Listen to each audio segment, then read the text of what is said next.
Hello everybody, hello Guillaume. Hi. In this video, you will have a conversation between two French guys that are invested mostly in the US and also internationally. And we will talk about stocks. We will talk about what's happening in the market right now, what we find interesting. It will be a conversation about the pure stock picking strategy. We will see, take a glass of water, take a cup of tea. I don't know how long this video will be, but this will be a good conversation. Yeah, Guillaume has already his cup of tea. Yeah, So prepared. that's perfect. Okay, first, how are you and how are you operating in this market environment? Great.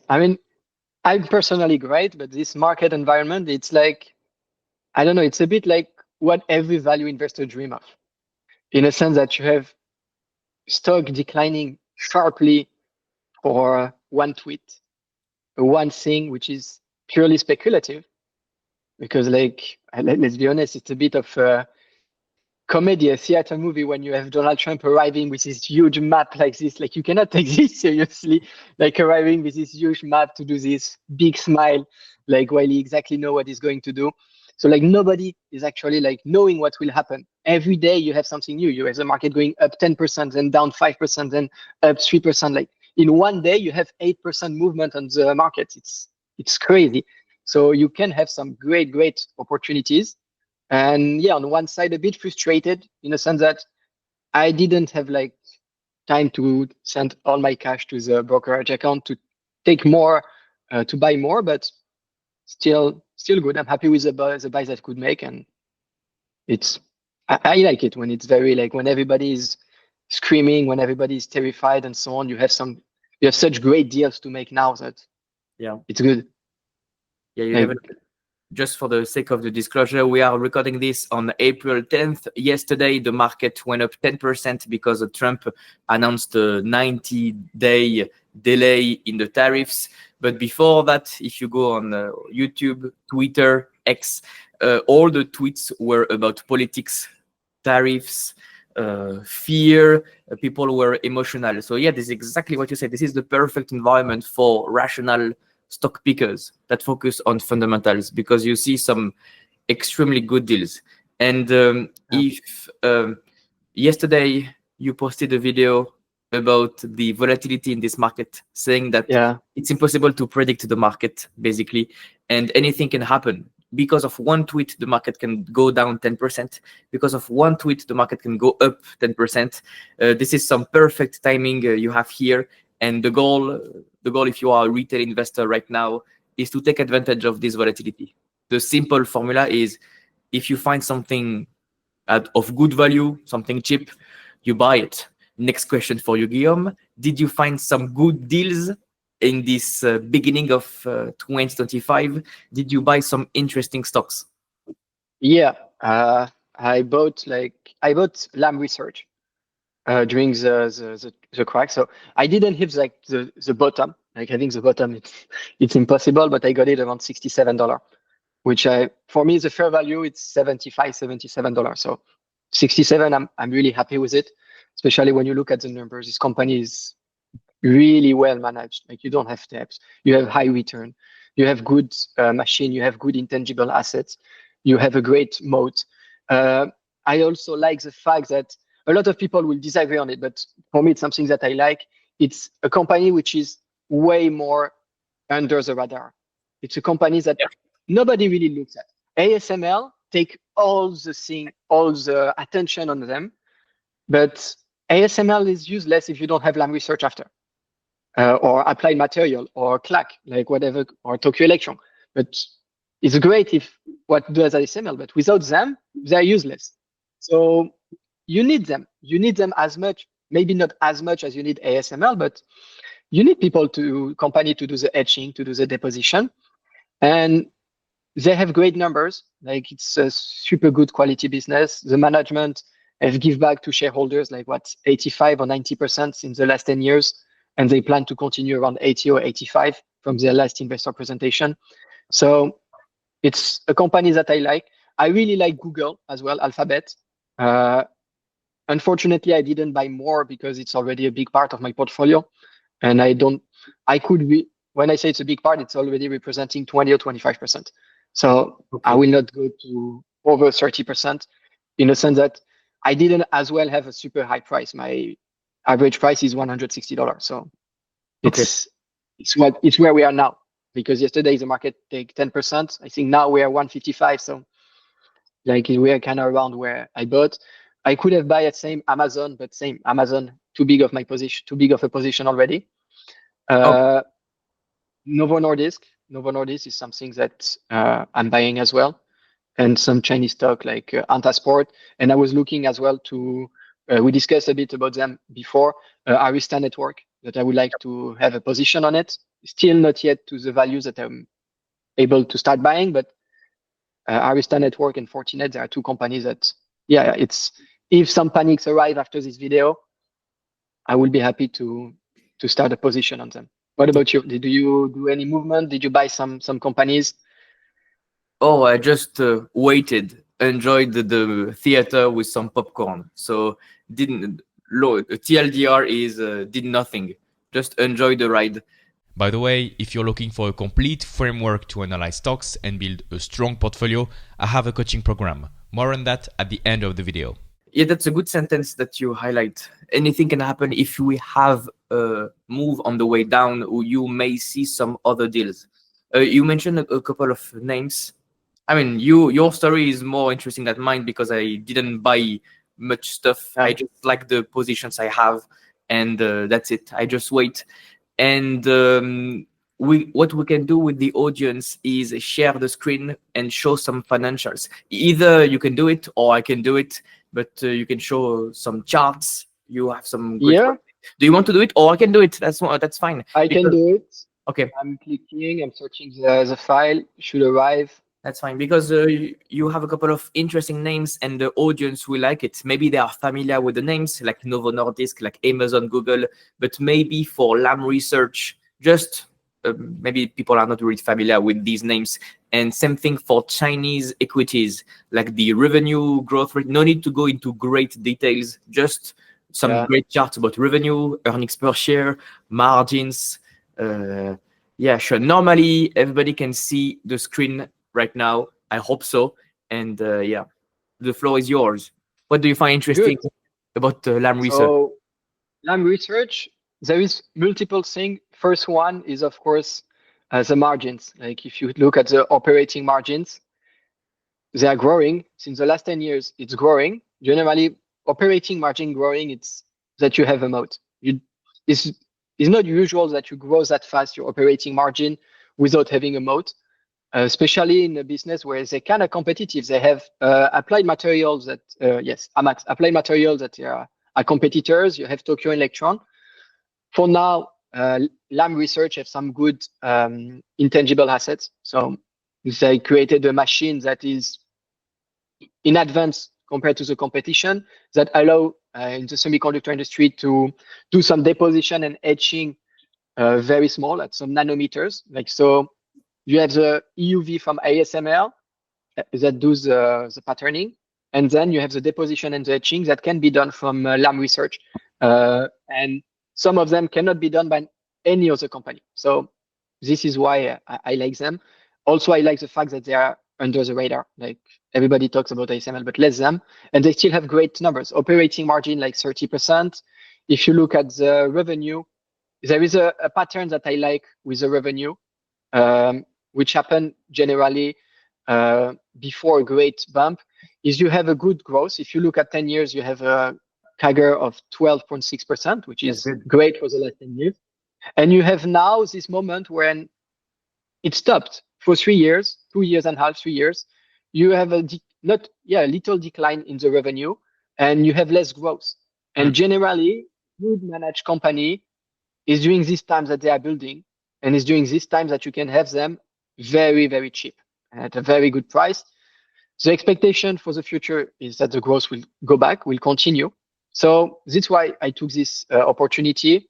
For me, under $75, it's a good buy. Things that I like as well is that you have a P ratio of 18, while for ASML, you need to deal with 28, 30.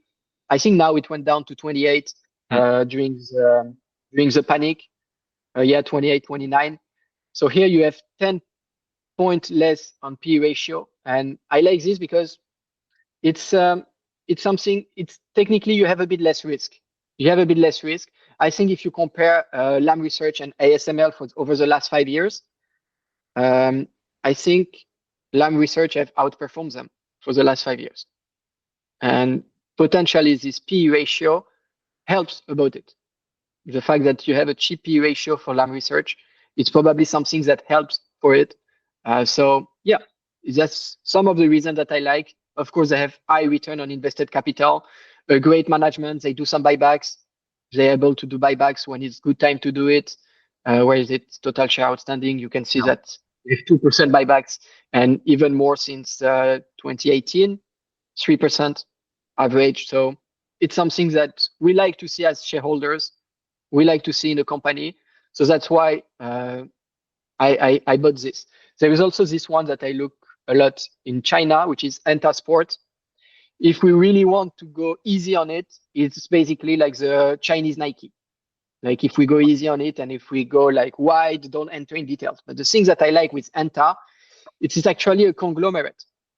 It's a conglomerate that have everything. They own the right on Fila. Fila, it's a serious brand in China. In China and in Asia, Fila is very powerful brand. They also have some company. They have decent stores. Cologne. They also own Wilson for people that play tennis. I think it's Wilson and Head for the ski. They own some French brand, which is like Rossignol or Salomon. I don't remember which one of those two. They own as well Asterix, which is a brand which is start to be. I'm here in London, and I see more and more people wearing Asterix everywhere. Okay. While 2 or 3 years ago, I didn't see anybody with this brand, and now I see more and more people wearing it, which are technical clothes for like mountain, for people who love mountain and so on. And people wear them more and more. So you have more and more shops getting open, and they own this. So this is something that I like about this company.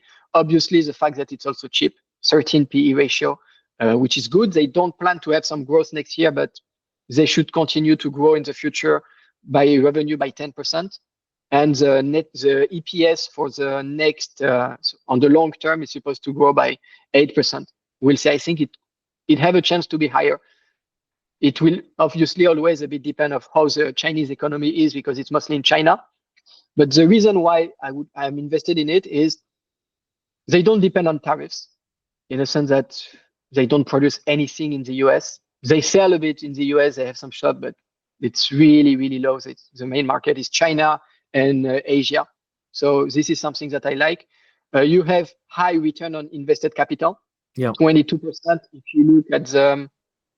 If you look at it, it had declined because they did a lot of acquisition since 2018, but it's still higher than 15%. It's still like high. It's a very high one. You can look at the operating margin that are very high. And if we want to compare this, we can compare, let's say, with Nike.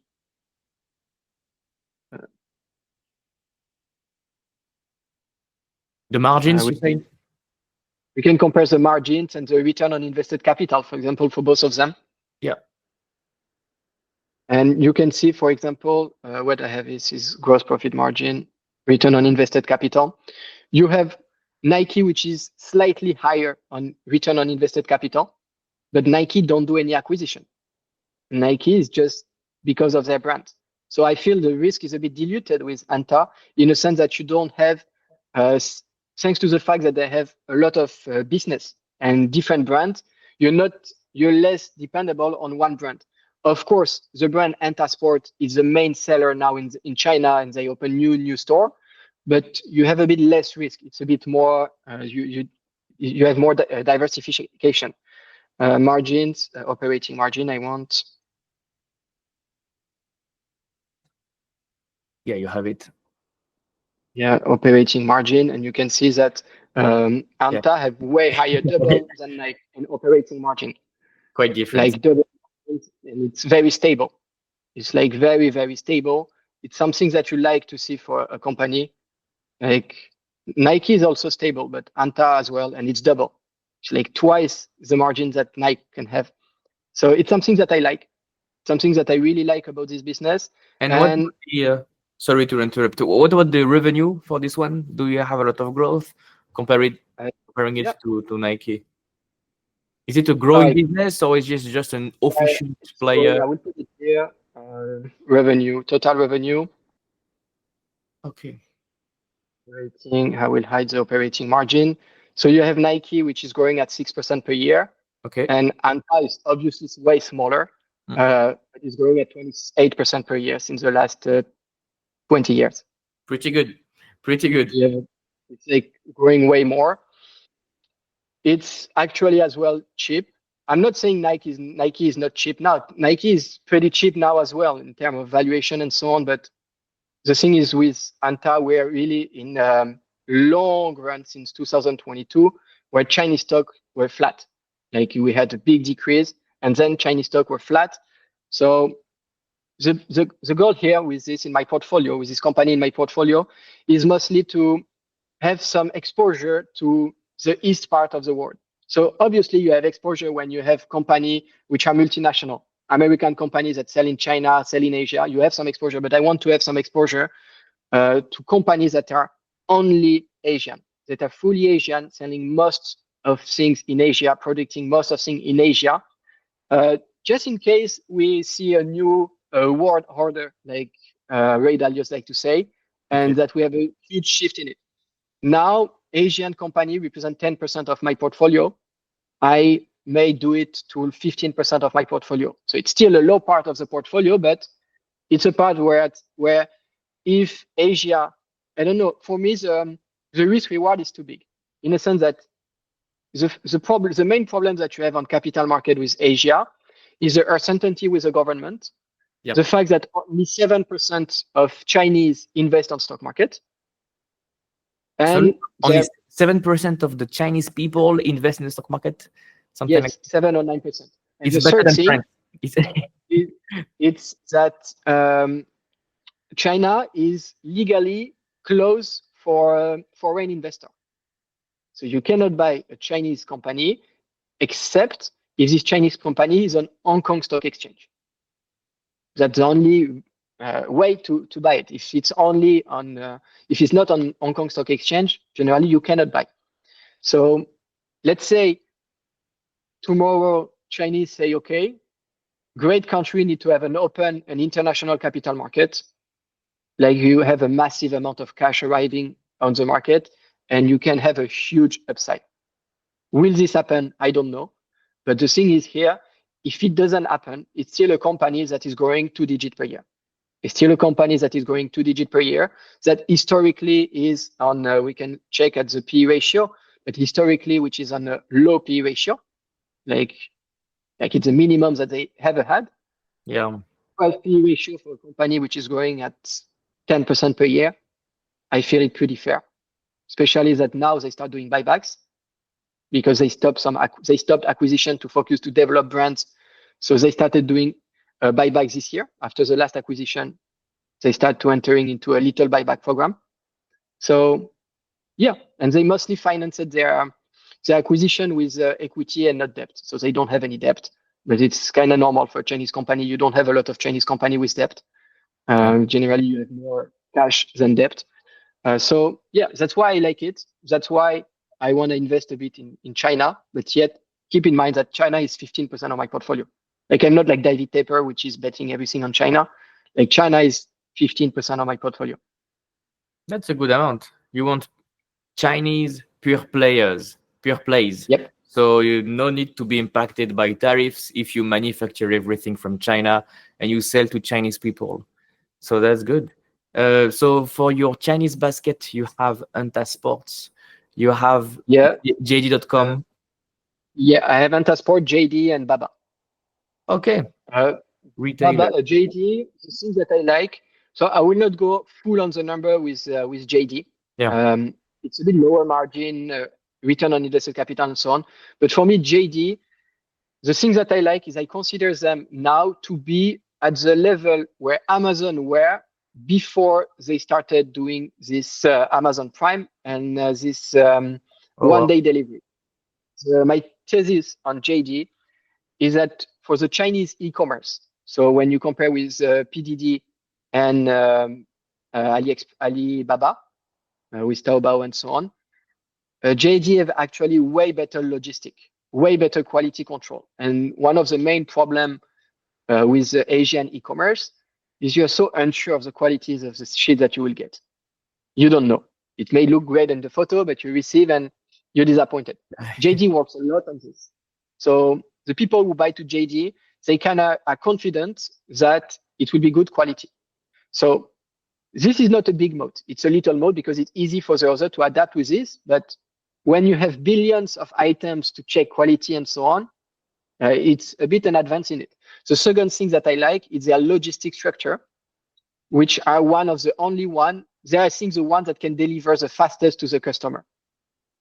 Like Amazon today, you don't have any other websites when you can buy and be delivered faster than Amazon.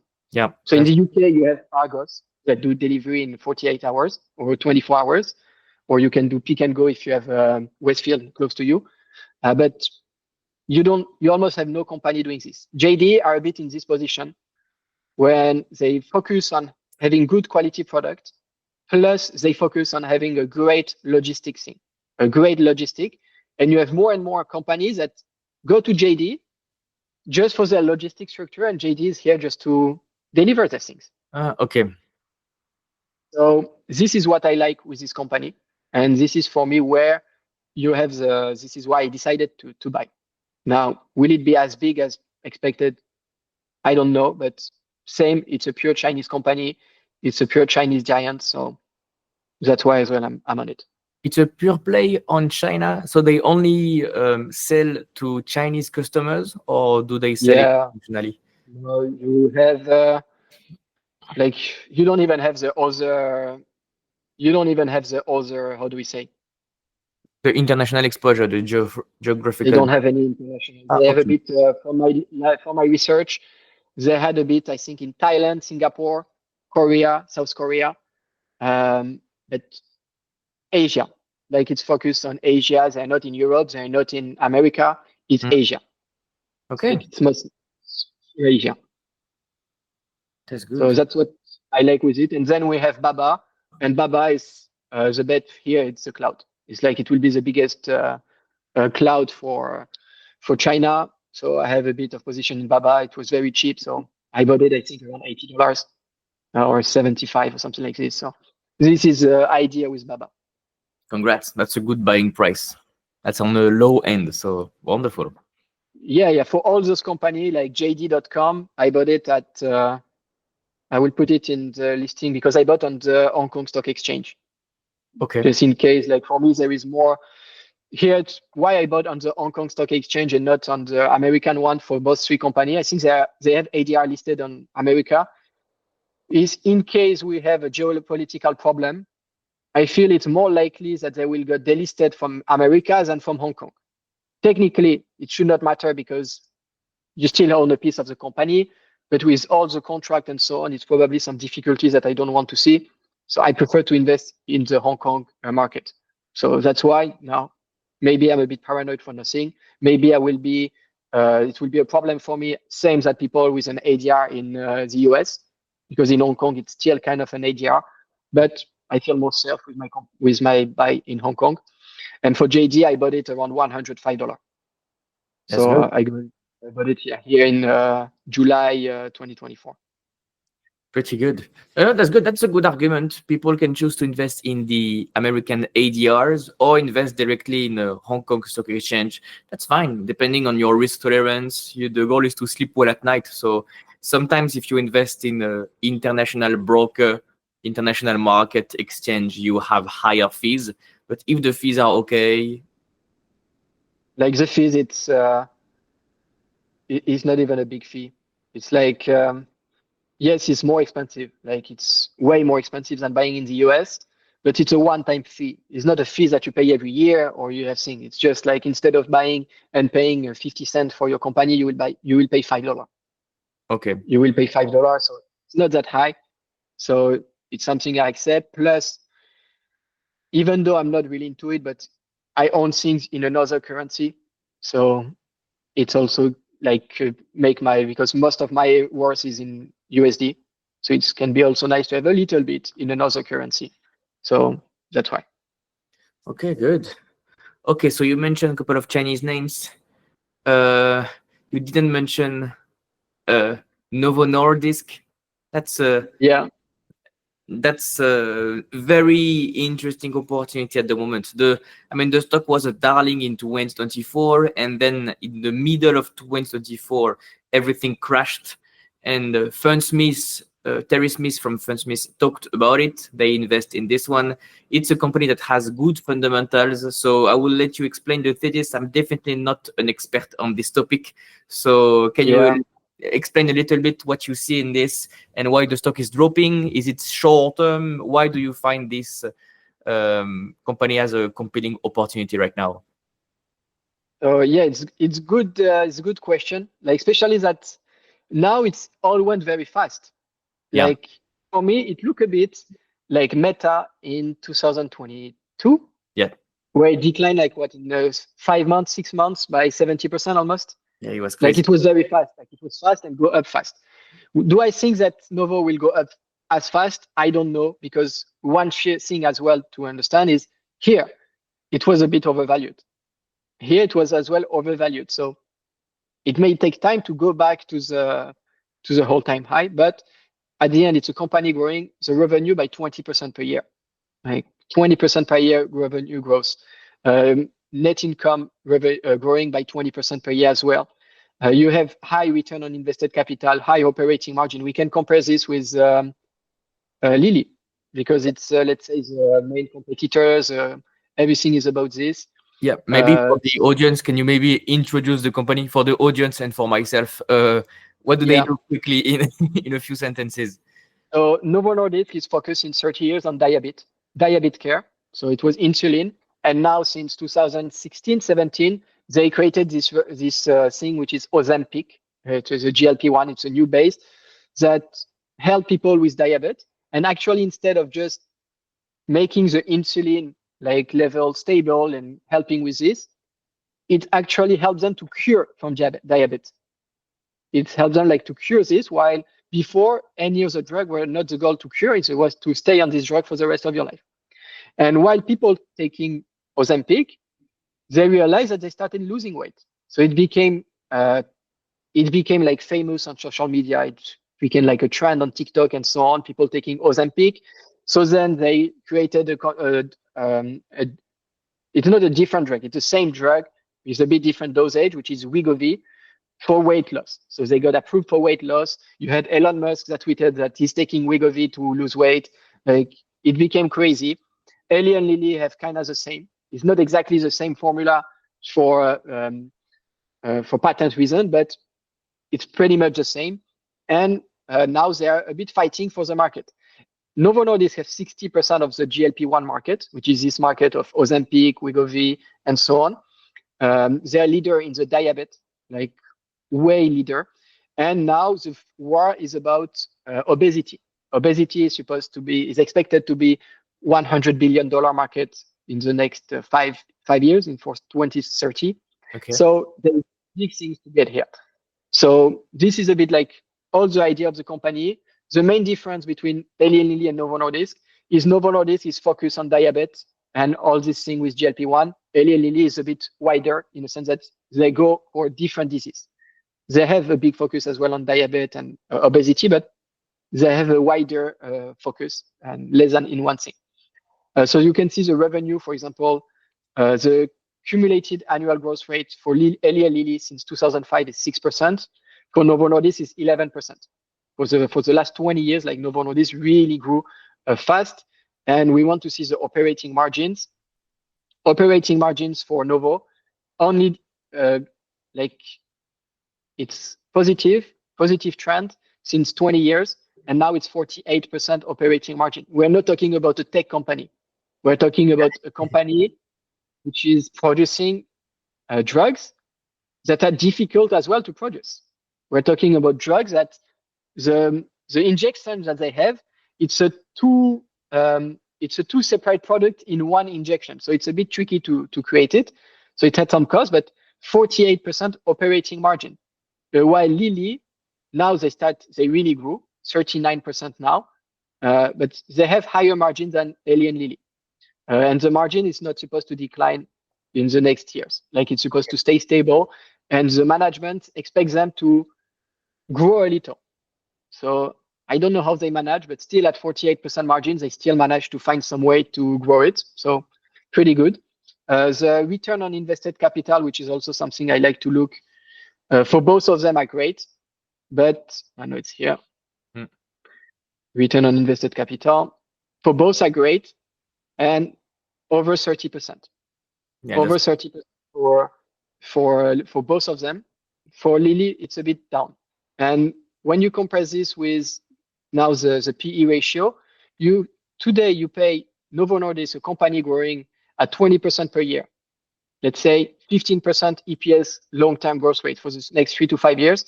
You pay 19 PE ratio, 16 forward PE. Lilly, which will face the same challenge. Like we can say whatever we want, will face the same challenge about competition for the drug, for the obesity. They have the patent that finished pretty much at the same time than Novo Nordisk. You pay them a P ratio of 62 and a forward P of 31. Yes, they have more growth prospect, but the problem when you have that high growth is like it can easily be disrupted. You can have one bad news and you can see the same thing that happened for Novo. So the reason why the stock price declined so much is because they're working on this drug, which is CagriSema, which is supposed to launch in 2026. And the management, they were not very smart about it. They did high guidance, 25%, because it's a war with Lilly. The Z pound from Eli and Lilly allow you to lose around 20% weight during the 68 weeks that you will be taking it. So there is this war that, during this 68 week, you will lose with our product 25% of your body weight instead of 20. So there is a bit of this war. And they made a guidance at 25% with CagriSema. First trial, they got 22.7%. Wait, that's a trial. People take your drug to lose weight, and in a couple of weeks, they estimated that people would lose like 25% of their weight. And yes, people lost not 25%, but 22%. So that's the way it's measured. Yes. Okay. So this is what happened. So the market didn't react well. This was for this decline here. The first decline as well. So it's a decline that it lost 20% in a day after the when they said about this trial. Okay. 22.7% is better than Lilly, the product that Lilly have actually, but Lilly obviously is working on another product to be better as well. But you have this kind of this war, and you have plenty of things as well that the 22.7% were achieved with people not taking the dosage till the end, with only 80% of people taking the thing till the end, with people not forced to be on maximum dosage. So you have plenty of things that could reduce a bit the result, but still yet is disappointing because, in my opinion, the CEO and the team of the director for Novo Nordisk should not have been that greedy about the guidance. They should have been a bit more cautious with it. And I think now they learned the lesson.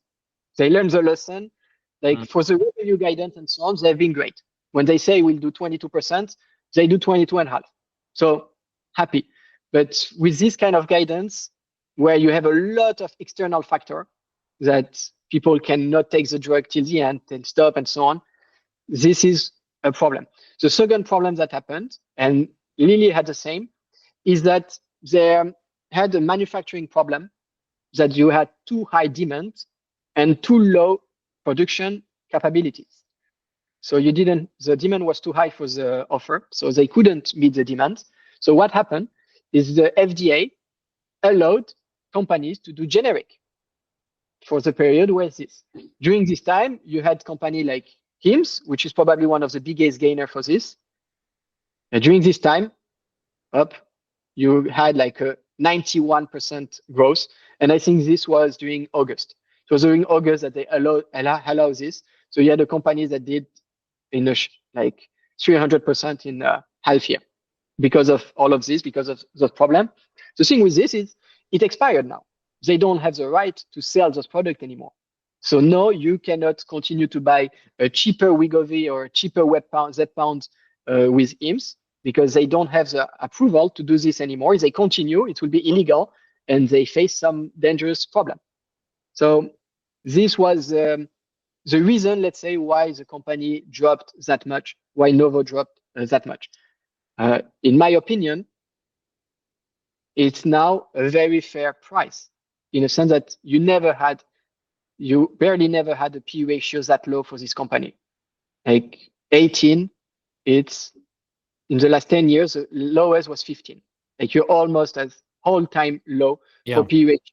You almost have all-time low for forward PE as well. Forward PE, it's not almost, you are not all-time low because I don't know what happened like before, but for the last 10 years, you're an all-time low for the forward PE. Completely collapsed. Yeah. And the problem here is, I will say it would be concerning if you had Novo Nordisk, which is a leader on the market with a PE of 19, and Lilly a PE of 20. I will say, okay, maybe there is a deeper problem. But you have Lilly with a PE of 60.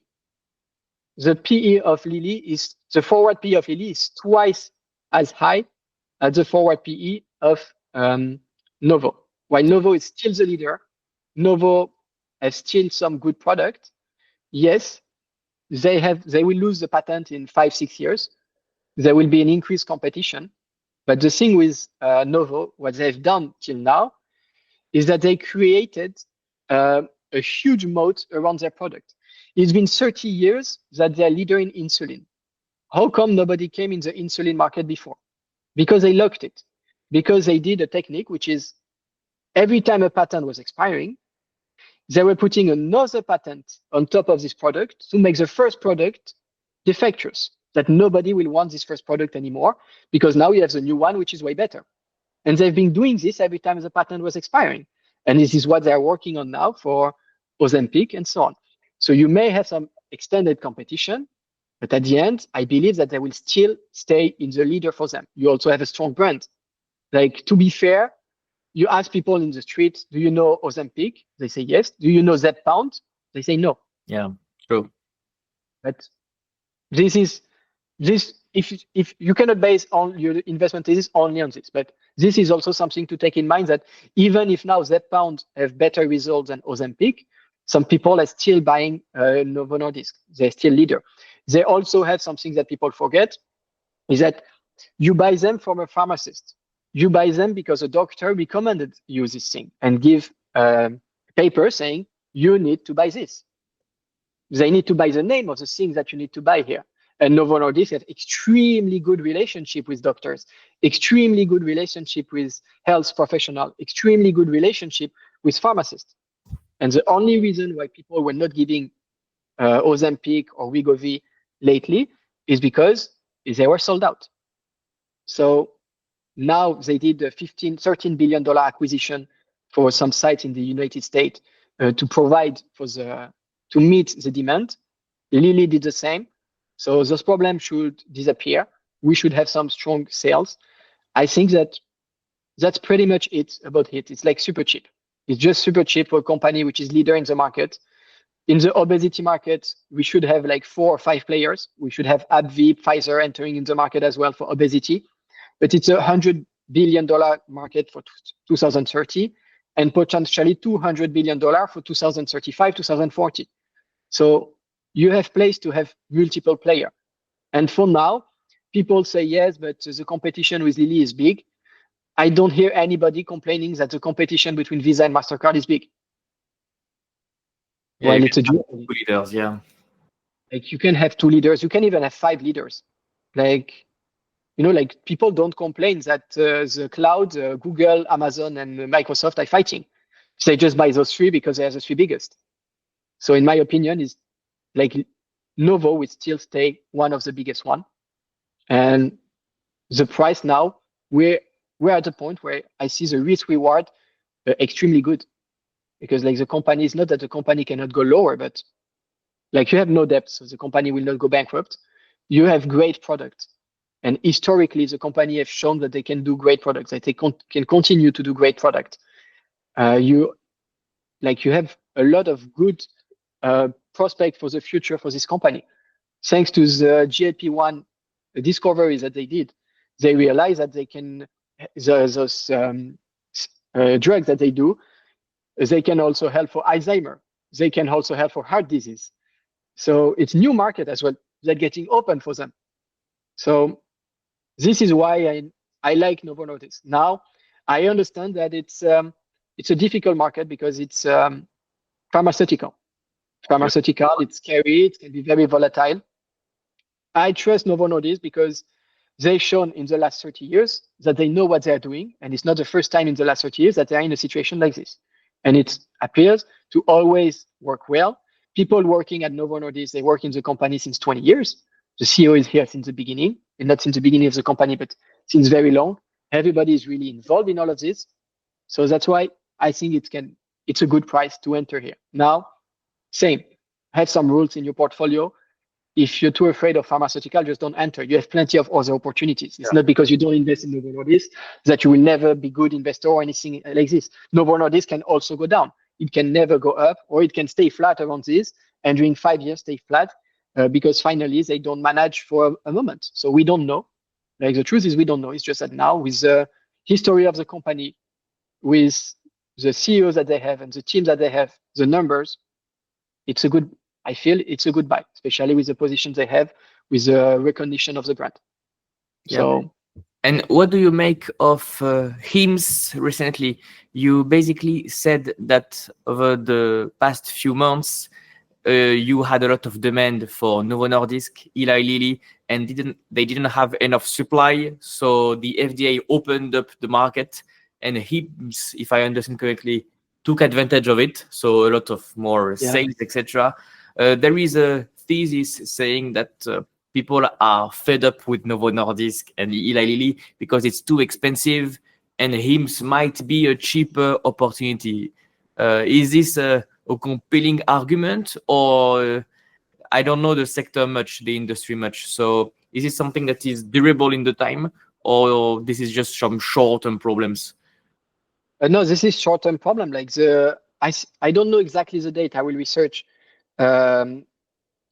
But they stopped. I think they received for the semaglutide and so on. And now IMS don't have the right to sell them anymore. It expires in 2025, in beginning of 2025, because Lilly and Novo Nordisk shows that now they can produce. They solve those problems. So because it's pharmaceutical, the reason we have this law is because people need to get medication. So you have patents that protect the company to encourage them to innovate, to encourage them to spend capex in research. But when they have a good drug, nobody can do the same drug. But the thing is, this drug is essential for the health of people. So when they are not able to produce this drug anymore, the market get open. Yeah. So that's why HIMSS sees an opportunity. They made some cash with it, which is very smart from them. But you need to know that if all your thesis is based on you can buy cheaper Ozempic on HIMSS, your thesis will be wrong in few months because now the FDA said, okay, the patents are back to Novo Nordisk and Lilly. You cannot sell generic anymore. Is this a big part of HIMSS? That's crazy. I don't know. I think to be honest, I didn't really analyze HIMSS because it's a company that turned profitable just this year. So it's not something, and you don't have don't have much information. Okay. I don't have information about it. I didn't analyze like fully the business. But I believe that if your thesis on HIMSS were based on the fact that you can have cheaper Novo Nordisk or Eli Lilly product, like you will have a problem now because they cannot sell it anymore. It's a short-term thesis, and now because supply chains improved for the two big boys, basically HIMSS will not be able to sell a cheaper alternative. Okay. Yeah. This is why I don't invest in the pharma industry. It's about patents, it's about competition, change in laws.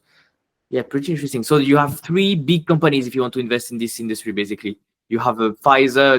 The rest is minimal, or I would say you have two companies.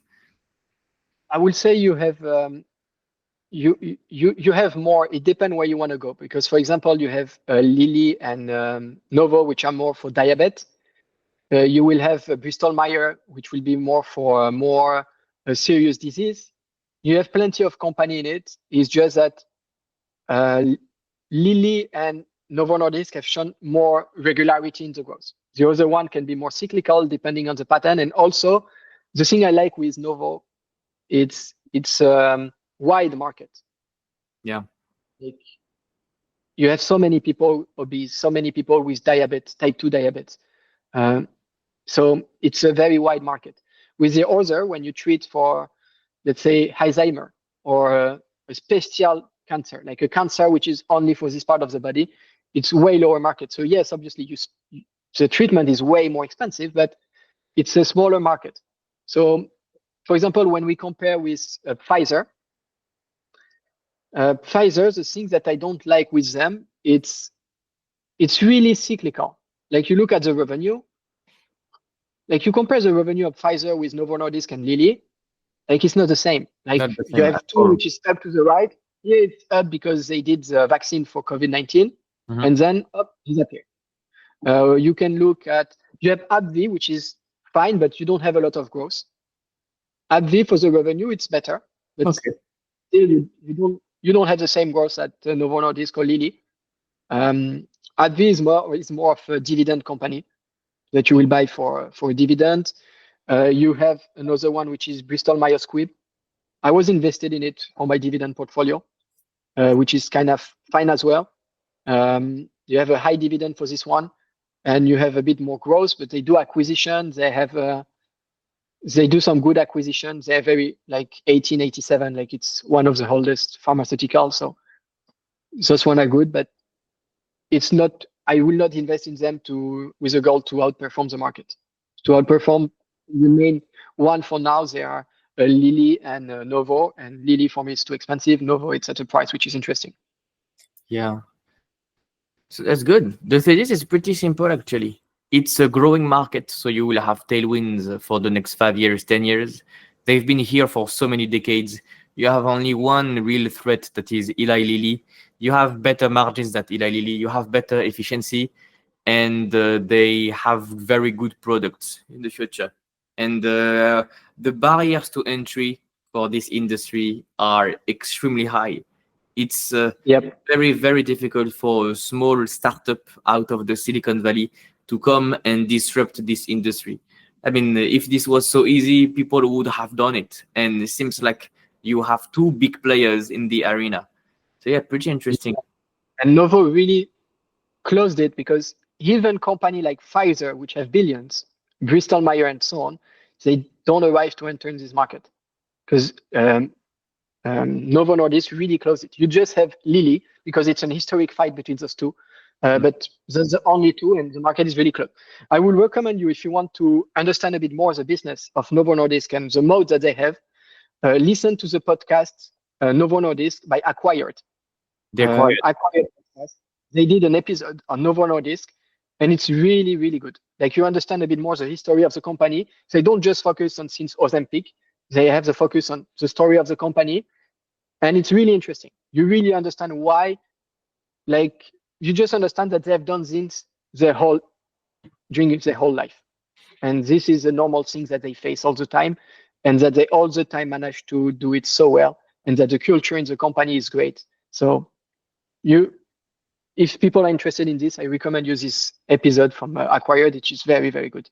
Yeah, The Acquired. I will watch it just today after the call. I will listen to it. Great things.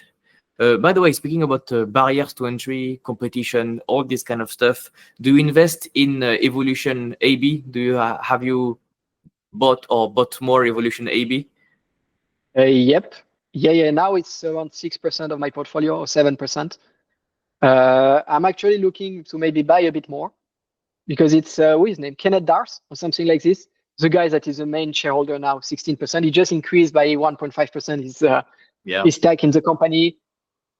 they have a new game launching soon, which looks pretty good. I'm not playing online casino, but the game looks cool. Like they have margin, which are like it's same, like it's incredible margin, incredible returns. You had a little of a panic with these buybacks. I need to deep, but I don't understand what happened. Like I saw so many jokes saying that, oh, the intern in Citibank that was supposed to do the buybacks for Evolution AB just got fired when he started. So yeah. We need to explain a little bit just for the context. Evolution AB, so online gambling games, casino games, and they implemented a new buyback program that has been good, very good, and then suddenly 1 month before earning, they stopped for one day, and that's it. And they are not the ones doing it, the buyback. They go through Citibank, and you had many jokes saying that the guy operating the buyback program from Citibank resigned for some reason, went on vacation, went to Hawaii and enjoyed some surf. And then the company said, yeah, this is a blackout period, and definitely nobody has a clear answer. That's fine. This is a temporary, that's a few week old problem. That's okay. Maybe they announce some bad stuff and will continue the buyback program after this. But we will see. Actually, Novo Nordisk makes me think a lot about Evolution. Like it's a very efficient company, growing quite fast, more than 20%. And for some reason, you have the lowest multiple ever when it comes to the PE ratio because of some recent problems. For Novo Nordisk, that's a competition and trial problem. For Evolution, that's a competition problem, regulation problem. But that's a fixable problem. I mean, in 3 years, that's fine. In 5 years, people will have forgotten. So similar. And to be honest, the problems that face Evolution AB, I believe that they are a good problem. This is like one of the main problem as well is like slow growth in Asia because of the cybersecurity problem. I feel it's an amazing problem because once they fix this cybersecurity problem in Asia, they can implement the solution worldwide. And they may be the only one with that much protection. Yeah. And so, in my opinion, this problem, once it's fixed, it increases the moat. Oh, yeah. It increases the moat. Definitely. Like, so it's a good problem. Like, it's a good problem because even with this problem, they still grow 10% per year. Like, with all the things that happen to them, they still grow 10%, which is quite good. So it's like this problem should be a good news for investor. Like it should be a good news because thanks to this, now it's more safe. Like they will make something more safe. And they've been struggling so much about this problem that I really think that they will come up with a solution which will be like probably something changing for the whole industry. That after this, everybody will need to transit to the thing that Evolution AB did to correct this cybersecurity problem. Yeah. Actually, it was Monish Pabrai that said this. The situation with the regulation, with the cyber security risks in Asia for Evolution makes me think a lot about meta platforms in 2022 with increased regulation, more competition, short-term problems. And if you go back to the old videos from Monish Pabrai in 2022, he did a talk about regulation and companies, saying that regulation is a short-term hit to companies, but it increases the moat because in 2021, 2022, you had much more regulation when it comes to social media, and Facebook, meta platforms, invested billions of dollars into regulation, safety for children, privacy, their own algorithm. They didn't rely on third-party cookies. They had to do it on their own with AI, etc. And they had the means to invest billions and billions of dollars. Now, if there is a small startup from the Silicon Valley, from their garage, they can't enter this market. The barriers to entry increase drastically because of the new regulation. The arena is much tougher to enter the arena. So actually, regulation is a big hit in the short term, but long term, that increases the moat. And he also mentions the tobacco industry. I don't know what, in the 80s, 90s, 70s, back in the days, and same thing. All the tobacco companies were hit by new rules of regulation, and now because of the high barriers to entry, it's impossible for a small company to enter the game, because you have this big conglomerate in the tobacco industry, and you don't have small players actually. Even for the vaping stuff, they do the vaping stuff. You don't have a small startup or for Zin, or they can acquire the small competitors. The small startups will be every acquired. time they got acquired.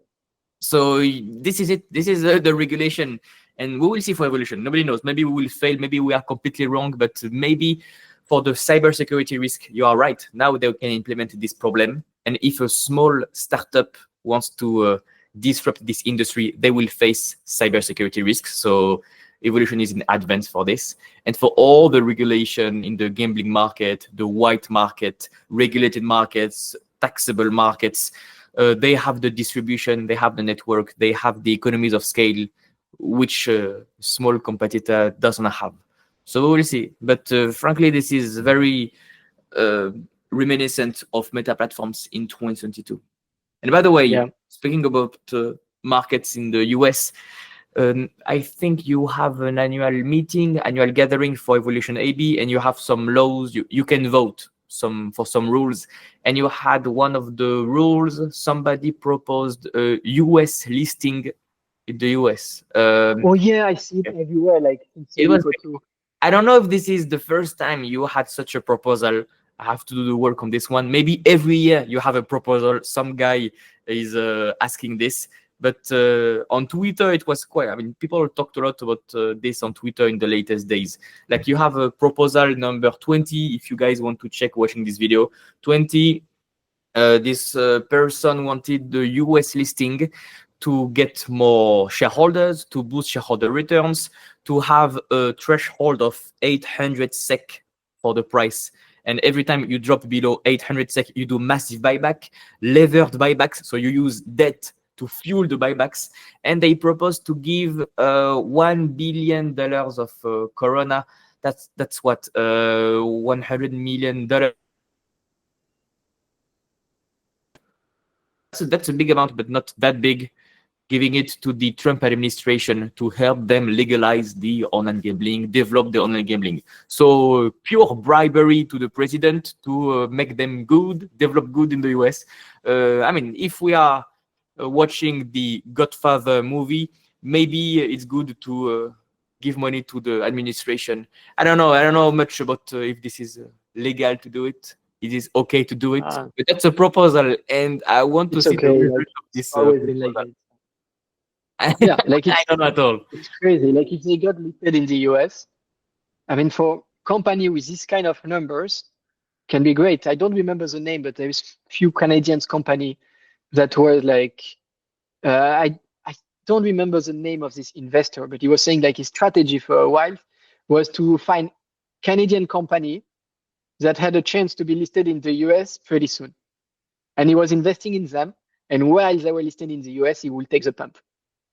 Like every time, just after the listing in the US, the company will do great and will start like having better returns than when it was only listed in the Canadian exchange. So if we can have the same with Evolution, can be great. We will see, especially that they want to open to the US market now. So being like in the US equity market can be good for them as well. Like we'll see. But even without this, like I will not base my whole investment thesis on this, but it's always something good to have with all the other things. Yeah, I'm looking right now for the proposal. I want to show the audience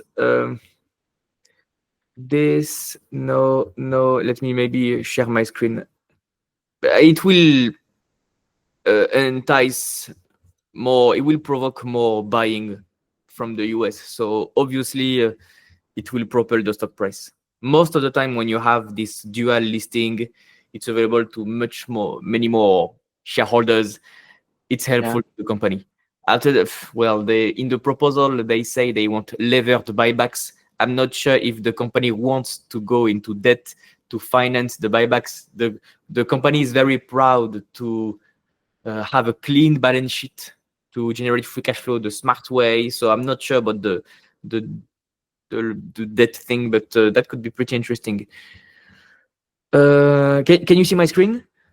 Yeah. I see. You have listing. Yeah, I was looking the same on X to find who posted this thing where I read it. That's this one. I'm looking for the full article. But if you find this document, I don't know what to find it. You type this thing on this internet. There is a resolution, item 20, to be listed in Nasdaq from the US. That's pretty good. You have the same tax rate. You have a big proposal, and you have a big bribery to the US administration to force them to implement this. Maybe, I don't know. Let me check a little bit. If somebody has the link of the proposal. Trying to check out. I'm searching. Also, what I can see like lately on Evo is that before a lot of people were how do we say, short selling the company, and the short seller really declined a lot lately. Yeah, that's true. So but then this is more like a technical stuff. Maybe it will help the company to pump soon, but I don't know. Like, I don't know. For personally, like, I mostly focus on numbers to decide to invest more than charts and so on. So we'll see. We'll see. Well, they are all covered. You had a lot of short selling when they had more regulation, like the UK Gambling Commission during the beginning of 2025. You had a lot of short selling at this period, and then everybody covered. And at the same time, Kenneth Dart is buying like crazy. It's now, I mean, he owns 16-17% of the company now. He's good. He has a lot of spare cash, and he uses this cash to be now it's the main shareholder. He's the main shareholder of the company. So yeah, interesting. And he had a good track record as well. Like, yeah, that's true. Like, he had a better track record than the new CFO. So Evolution AB. Let me check this. Oh, 2 days ago. I think I have it. I think. Okay. 20. Can you still see my screen? We see the screen. Yeah. Okay. Let me go to item 20. And if I don't find this, I will give up. Okay, here is the proposal. Sorry if that's not very clear for you to see. You have a couple of things, and they plan to donate $1 billion SEK to Donald Trump administration. What's that in USD? 100 million. $100 million. That's fine. The market cap is what, 20 billion? Yeah. Stock. 1 billion out of 165. That's fine. 16 billion, I guess. Something like this. Billion. So that's what we said. 100 million. Or let me calculate it. 100. So if you divide by 10, I think. Yeah, that's what, 6% of the company. So you clearly give up 6% of the company to be implemented in the US and to have the president's favors to develop the games. Maybe that's worth it. I don't know if that's the first time they do it. I don't know. Maybe they've done it in the past for other governments. Not sure of this one. And initiate a buyback program. Every time you have a floor price of 800, you do massive buybacks. You do borrowings to finance the buyback program. Yeah, I'm not sure they will pass, actually. I don't think the management will like this idea. Lower tax rate, straighten investor base, access capital markets. It could be big. And there were rumors of this a few months ago when Evolution AB had a new CFO. Maybe there were rumors about implementing the structure in the US, having a US listing. I don't know. We will have to vote if we are shareholders. We will have to vote. Do you vote sometimes? Never. Never. And that's fine. Same thing. When you buy Google, you can buy Google, the share A and share C. And I took the C. I took the one without any voting stuff. I don't like voting. I just enjoy the ride, and that's it. Maybe in the future, maybe for Evolution, if it matters, because this is a big deal. Maybe I will vote for this one. What about Yeah. you? Do you vote or are you just I never vote. At some time, I received an email from Interactive Broker saying that, oh, you have this annual meeting here where you can vote for some stuff. But I never take time to do it. Yeah, I mean, I don't know how It's fast. something that I'm happy to have, It's a bit like voting right for a president. I don't really vote, but I'm just happy to have the opportunity that I can vote. Yeah. So that's why I like shares where I can vote. But for now, I don't use this privilege. We are good French guys. We like the voting rights. We will use it, Yeah. but we like the voting rights. Okay. Yeah, for evolution, you have a couple of things that can go right. You have some guy on Twitter that is following the number of players of evolution every day, and I think he developed a SaaS, like an app, a website where you can track the number of players every day. Yeah. I don't know his name, but shout out to you can go if you're watching the I video, you think can I go on don't Twitter. remember his name, but I see it on my Twitter like plenty of time. I see his visual passing. So I just don't remember this guy, but I know he exists. And I'm like, the thing that blew my mind was like, in the first quarter of 2025, they increased number of players by 10% or something like this. Or it was a good increase. And it was like, my first reaction was like, where you get these numbers? Where do I find this? And no, yeah, he has his SaaS. But yeah, it's also, you have a lot of great news on the company. And yeah, we'll see. We'll see. We don't know when it will rebound, if it will rebound, but the quality is here. The management seems competent. You have the co-founder who still owns 10% of the company. You have one big investor owning 16%. You have a lot of green lights. Like you have regulation and cyber attack problem, which is a short-term problem. Like it's a bit. If you open a book about investment and great investors that have 50 years of history will tell you what is the best scenario to invest, it will really look like investing in Evo now. But we never know. We never know the future. We cannot know how it will go. Maybe we'll stay flat for 5 years. We don't know. We don't have any. We're not like any divine. We don't have any divine power or anything like this. Yeah, impossible to forecast. We just calculate the odds and that's it. But I'm really excited for the next quarterly report. It's April 30th, I think. Yeah. So in 3 weeks, from now, any updates on everything, basically.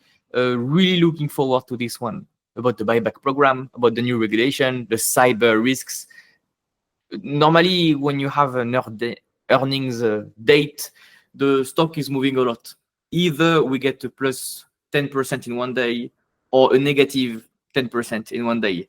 So another thing is your portfolio allocation. I wouldn't recommend to put 50% of your portfolio in Evo. That's some crazy risk. I mean, you have to be really confident in evolution to do this. I know, yeah. That's a shady market in a gray area for an industry that we are not sure of. The management is not from the US. That's a different country. That's a different culture. So 50% of your portfolio in Evo. I've seen some comments on this channel saying that, yeah, I have 60%, 70% of a portfolio in Evo. I say, wow, that's a lot of confidence. So hope them the best, but it's a very risky game to play. So yeah, no, like I'm targeting something around 10%. Now I think I'm around 7 or 8. So as soon as I have some cash on Interactive Broker that arrives, I think I will make it to 10, something like this. Yeah. And I think it's good. I have a good price on it as well. I think my average price is around $800, 800 SEK. So good, pretty good. So let me check. I will check, but yeah, I think it's around this, like around 800. No, 900. 900. My average is 897. Okay, which is still good. That's still good. That's still decent. We will see. Maybe it will shoot up for 2025, but it's really cheap at the moment. I mean, if you look at the estimates, they don't look very bullish. I have a nice question for you. Okay. So with this panic that we had for 1 week, which is a short panic and so on, do you think I don't know when it will be. I think it will be in May or June when we'll have the 13F releases. Do you think we'll see some interesting buy done during this quarter by super investor? That's a good question. I don't think we will see Who are any you following? evolution. I follow almost everybody on Dataroma. That's a fun thing I do on Sundays. For some reason, people go to the clubs. I go to Dataroma and I just click on every investor here and I check all the buys, all the sells, check on Guru Focus, check what's the company, is it in my circle of competence, everything. So I follow everybody, but the most common names, you have Warren Buffett, obviously.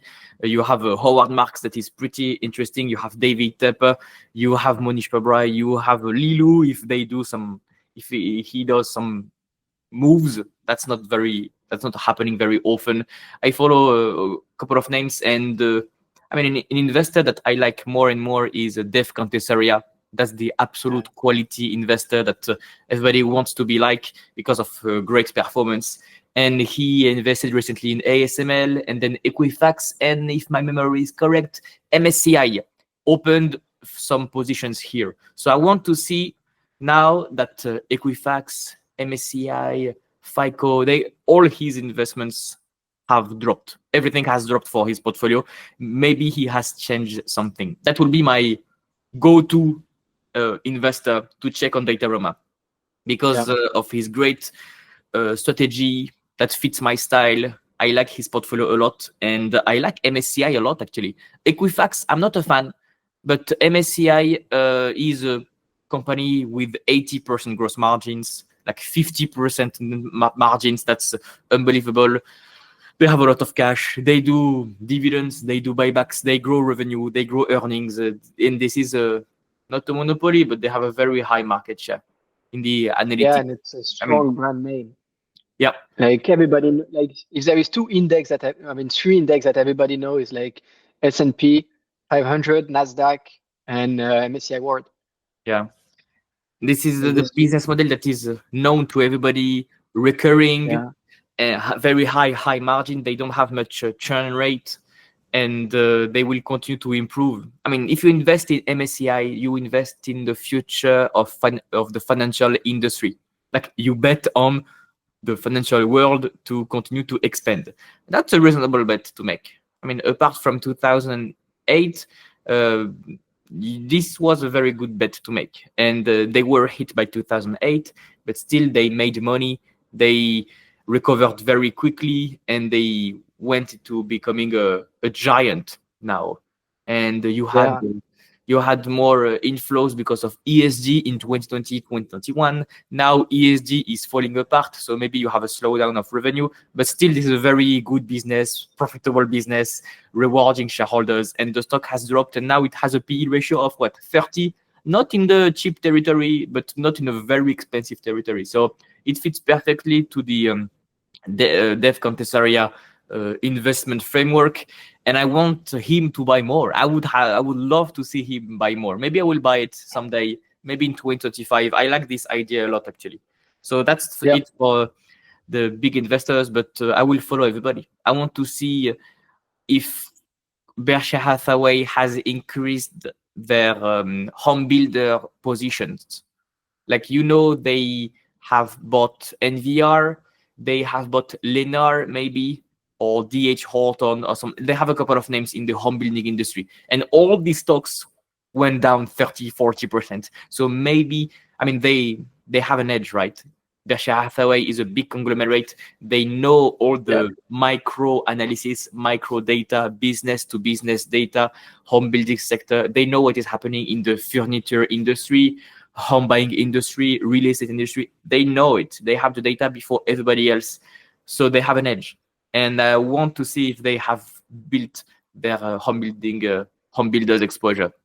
That can be pretty interesting. And apart from that, everybody has a potential good portfolio. David Tepper and China, you will follow that's a good Netflix show to just follow his portfolio, see what are the latest moves. And you have Norbert Lu, I would say, pretty good. Not very famous. He owns 3 or 4 stocks in his portfolio, and he recently bought PDD. Like he sold Allied Financial and bought PDD. So maybe some exposure to China. This is an investor that doesn't buy a lot, that doesn't sell a lot, and he normally has 3 or 4 stocks for the long term. And out of all the Chinese investments, he chose PDD. So maybe this is a sign that PDD is a superior. It's a good starting point. You have all these retailers in China, and Norbert Lu, who is famous for being very picky, is picking PDD. So, and PDD now, they have the same stock price as before the Chinese stimulus. So maybe you have a good risk reward here. PDD is famous. You have a Temu in the Western world that is eating everybody. That's a pretty aggressive pricing, pretty aggressive strategy, a growth beast. And I don't know, I'm not sure. I'm not even sure I will touch the stock, but pretty interesting to follow this. What about you? Any investors you will follow on Dataroma? I'm curious of Dev Kantesari. I follow him a lot. And for me, what is curious with him that I don't understand, but I think the reason is because of his cash, that he maybe don't have cash on hands or something like this. But I don't understand why he didn't increase his position on ASML after the report he did on ASML. Like he did a report which is amazing. Yeah. Like when you read this report, you're like, fuck, like this is the best business ever, like it's the best company ever, and so on. And yet he only have 1.5% of his portfolio on it. And I'm like, how come it's such a great business? Like he see it such a great business and he has such a small position. So I think he bought it with the money he made from FICO, because he's been selling a bit FICO because it was very, very expensive. He's been selling a little. It's still 30% of his portfolio, but he's been a bit selling. And I think with this money, he bought ASML. And I'm curious to see with what's happening now on ASML, if he will increase his tag on it to make it a more significant position, because 1.5 it shows that he follows the company and he find it nice, but it don't show like he have a huge conviction on it. So I want to see if he will start having like a bigger conviction on this. I like also François Rochon. Oh, yeah. Like very, very good. I like to follow Terry Smith. I liked pretty much all the name you said, like you mentioned. Which one I like to see? Sometime I like to follow a guy named John Armitage. I think he's a British one. He did some nice interview and so on. Sometime I follow a bit what he said.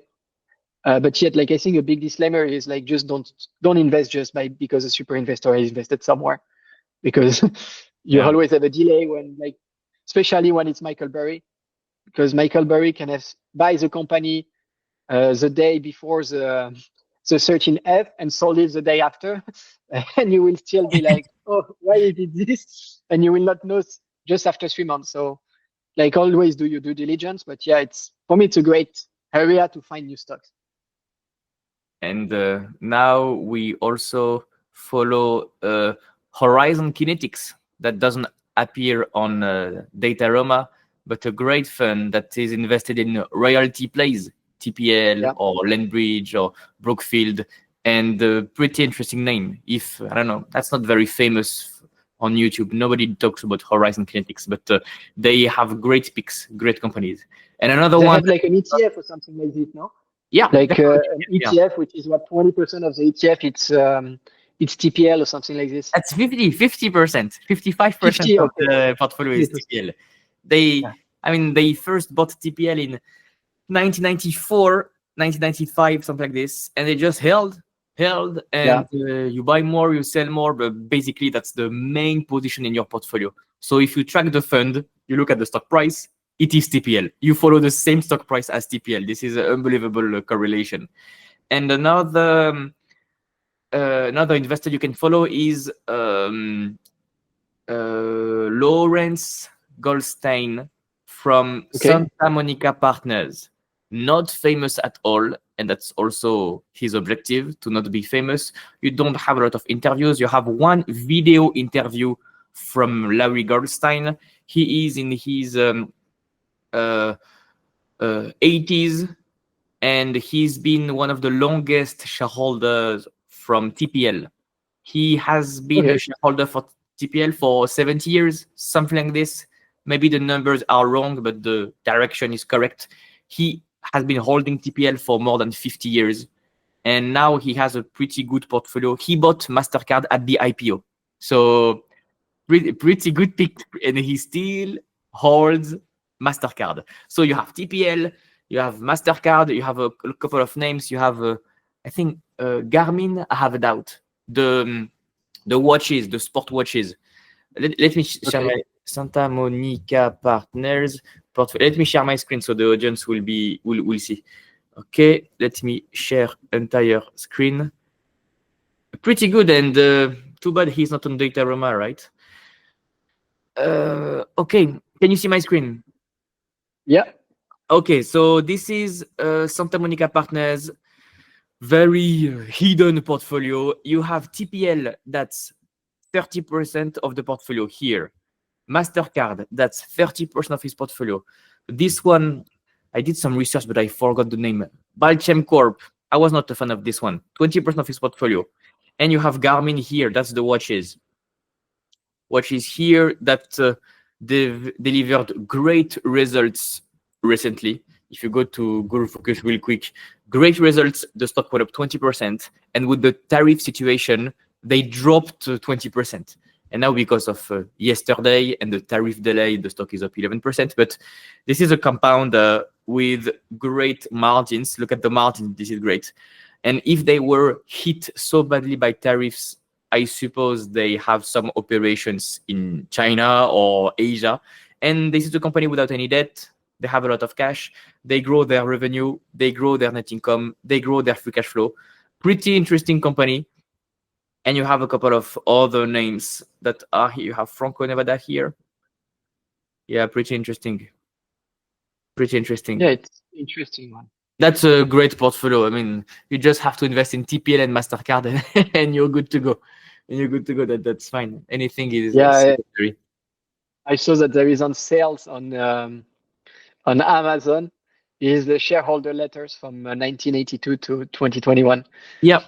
You have to pay to access his brain. You have to pay to read what he has read, what he has written. So yeah, that's good. That's a good read, by the way. That's a good read. Oh, everybody that read this is very happy. You have some gems on this one, and you have one video interview that was released in late 2024. I think that's the only interview he gave, video interview. And he talked about TPL.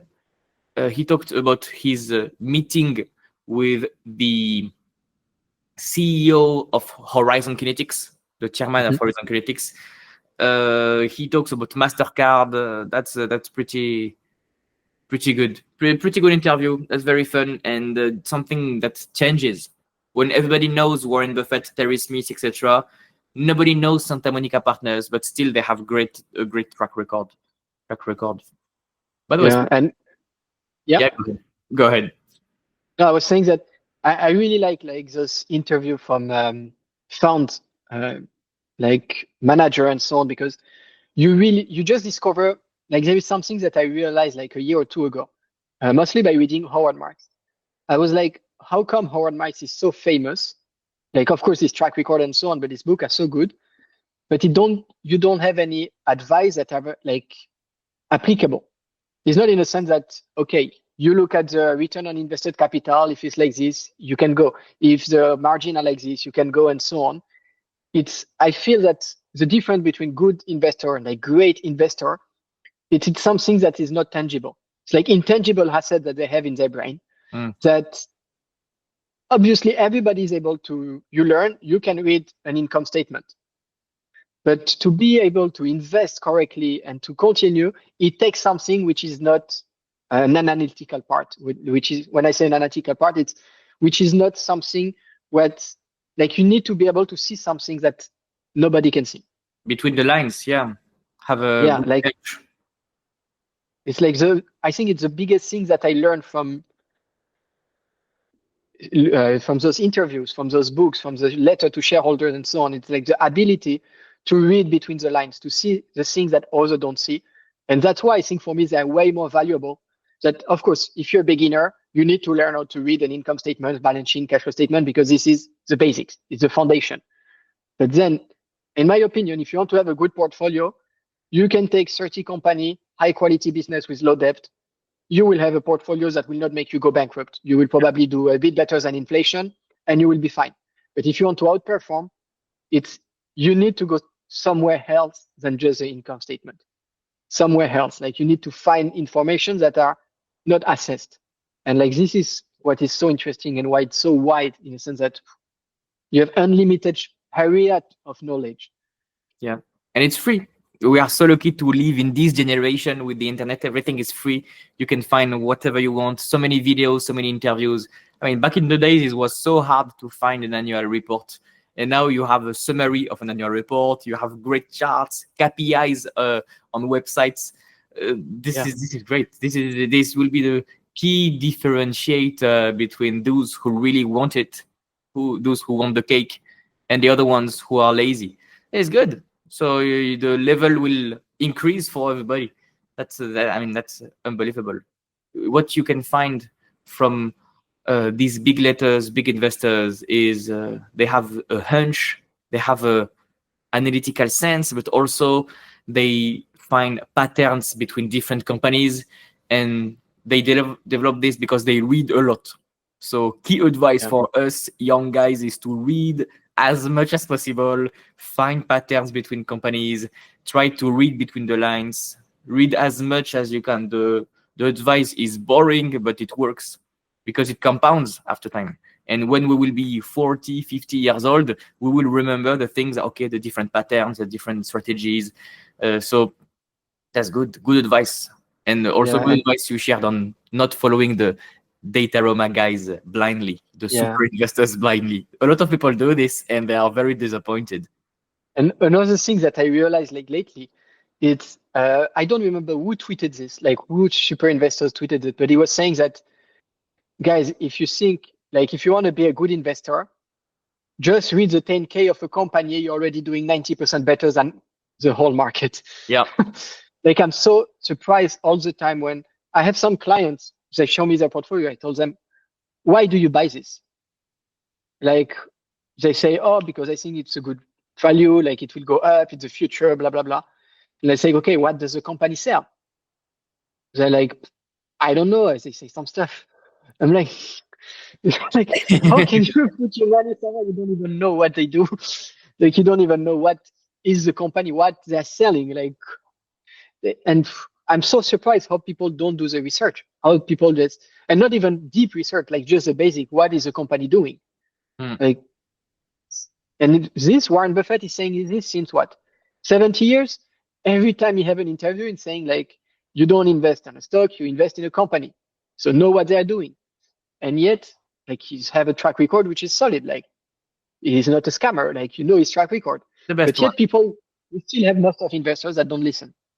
Yeah, it's I don't know why people psychology people like to gamble and not do the work. Yeah, the same with this. Those tariffs with Donald Trump. I start having a lot of comments on my YouTube channel that, this time is different.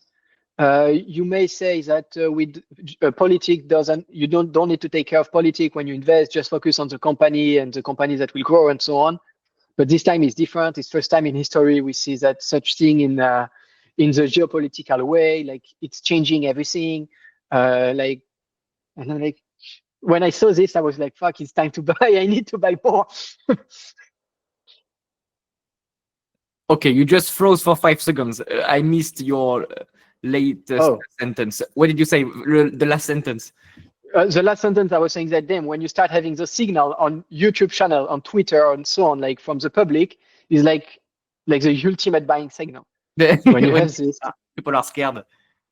Yeah, and when they think that this time is different, like this famous "this time is different," is either the signal that you need to sell everything when it's very high price, or that you need to buy as much as you can. Yeah, I mean that's a good indicator. You have a few indicators like this. You have Adam Khoo that released the the scary face indicator. When you have a page on the internet, an article from Wall Street Journal or Financial Times, and you have somebody from the Wall Street room being scared, like people like this, or desperate. If you have the sad faces, it's a buy indicator. You buy when you see sad faces or panicking faces. Another indicator is when on Twitter you see people putting a screenshot of their performance. You screenshot, oh, look how great it is. We had this in January, by the way. That could be a good selling indicator when you have people celebrating their early gains because of leverage, because they invested in a very fast asset that went up a lot. That may prove some euphoria. And you just found a good buying indicator. YouTube comments that tell you that everybody's telling you this time is different. Everybody expects this to drop more. I mean, maybe you have an algorithm that can play around with all these signals and give you a buy or sell signal, and you can sell this algorithm to everybody with a SaaS if you want to create a SaaS and make a fortune. I mean, this or even better, you do an ETF. You make an ETF with like 2% fee, 2% management fee on the ETF, and you put everything. Like it automatically buy when Jim Cramer said to sell. It automatically sell when Jim Cramer said to buy. Every time that what's her name, Cathy Hood go on TV and say, I think this company will go there. You short. You automatically short. You do the opposite. Every time you have sad face, the ETF buy everything. Like you create a huge thing. Like you may be the new Rentec who is doing this. It can work. I mean, we have to backtest the results, but something to do. If somebody wants to backtest this strategy, in the comment section below, somebody watching this video, if you have the ability to do this, I would be very curious to know the results. Okay, I think that's it for today. Any last point you want to mention, or we can call it a day? I think we're pretty good. Oh, we didn't mention what we mentioned. Very few. You talk a bit about real estate builders that you want to follow. Is there like 1, 2, or 3 companies that let's say you wish that the market crashed 25% like this, you can enter, because now they're a bit expensive for your entrance, but it's really a business that, if you have a 20% drop, like you're like, fuck, I jump 2 feet, I jump. You have a few names in the home building industry that are good. In the US, you have a deficit of homes in the US, so you have a growing sector. You have a tailwind like for semiconductors, like for the gambling market, like obesity. This is a sector that is growing overall. Okay, very well. It will help you for the coming years. And I like NVR the most for the moment because it has an asset-light business model that is working fine. If I'm correct, they went bankrupt in the 90s and they said, screw it, let us not go bankrupt again. Instead of being capital intensive, we will be capital light, and we will stay capital light because we are afraid, we are scared of going bankrupt again. So it's in the core culture of the business to be efficient, to be lean, and to be cash heavy. And this is exactly what they have been doing for 20 years. So the stock has been fluctuating. It depends on the home building industry, of course, but revenue up, earnings up, buyback program up, more buybacks. They don't have any debt. They have a lot of cash, and they plan to do the same thing in the future. And this is not a company that is filled with Wall Street anxiety, because they don't talk to Wall Street analysts. They don't give press releases. They don't give earnings calls. They don't talk to Wall Street. They just share their quarterly report. Here is our numbers. Here are our numbers. And that's it. You do whatever you want. We don't want to talk to Wall Street. So this is good. You don't have the anxiety. They don't give much guidance. They just don't care. They do what they do best. And they've been doing this for 20 years now. And all the investors that bought the stock 20 years ago are very happy right now. So you have, I like the culture, actually. I like the culture. They play it safe. I like that they don't make many acquisitions. I like that they are very efficient. They have a strong track record, and they are very under the radar. So that would be my go-to investment. But I want it to be even cheaper. I'm greedy. I want to buy a little bit cheaper. So I will wait for this one. That would be my first favored investment in the home building sector. You have a couple of other names. You have Toll Brothers that want to replicate the NVR model. You have Green Brick Partners that are very efficient. By the way, Green Brick Partners, who's that? David Einhorn is invested in Green Brick Partners. That's his biggest position, roughly 30% of his portfolio into Green Brick Partners. And he's been investing since 2014 or something like this, like more than 10 years. So he knows them very well, first position, very well positioned in the future. Yeah, that's a couple of names, but favorite one is NVR because of the sustainability of the business model. I like the culture, anti-Wall Street, buyback machine, efficiency machine, and they will continue to be the leaders in this niche market. So, I mean, this is a pretty good industry. You have some deals there. I'm greedy. I want to buy at a lower price, but you have some pretty good deals in this industry. Do you want to buy something?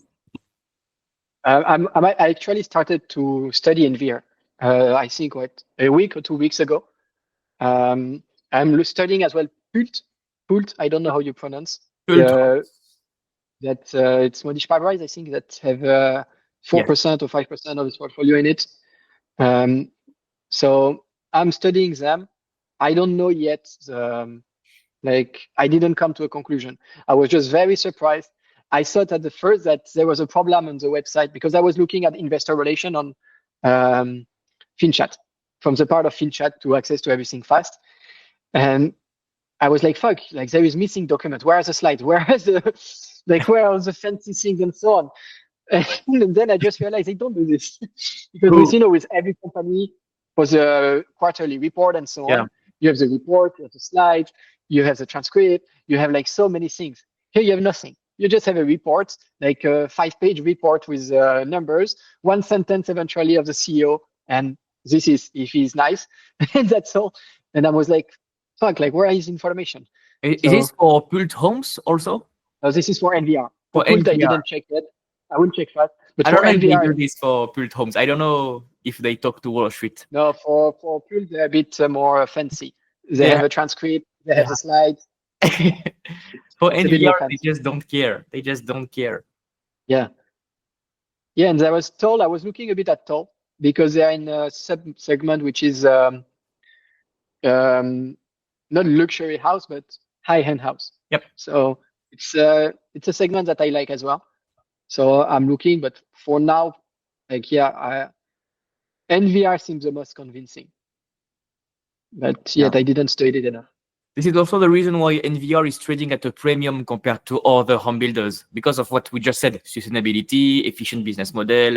So it's normal. But in 2022, they had a PE ratio of 10. Sometimes that's as easy. People are scared for some reason. We have recession fears. Okay, PE ratio of 10 for a company that is growing, filled with cash, and generating a lot of free cash flow. So you just wait for a PE ratio of 10, 12, and you buy. And that's it. And every time it drops to a P ratio of 10, 12, you buy more. It can be a good strategy. It's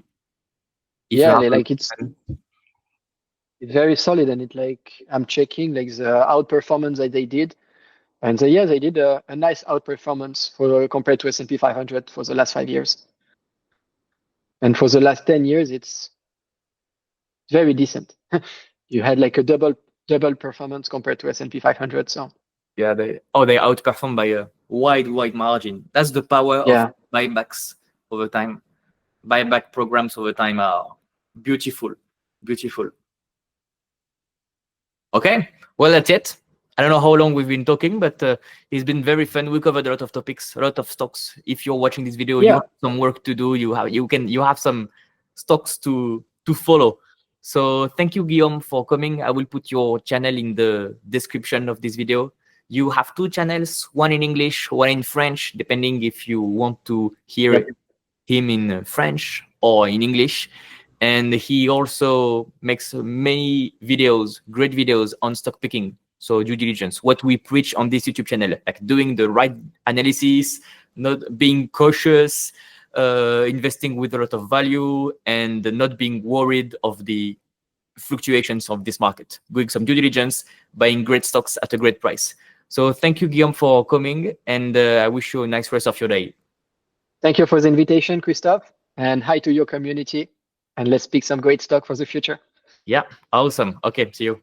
If you like this content, I have an investing coaching program. In this program, you will learn a complete investing process. You will learn how to find good stock ideas, how to properly value stocks, when to buy, when to sell, so that you can build a strong portfolio. Additionally, you will have access to my personalized guidance for long-term results. We will do weekly calls where we analyze stocks together, and you will have access to my private number available 24/7 for full support. If you are blocked, if you have any questions, I'm here to help. Click the first link in the description to get more information. You will get a video that explains how everything works completely for free. No need to sign up, no need for your email address. Just click the first link in the description and I'll see you on the other side.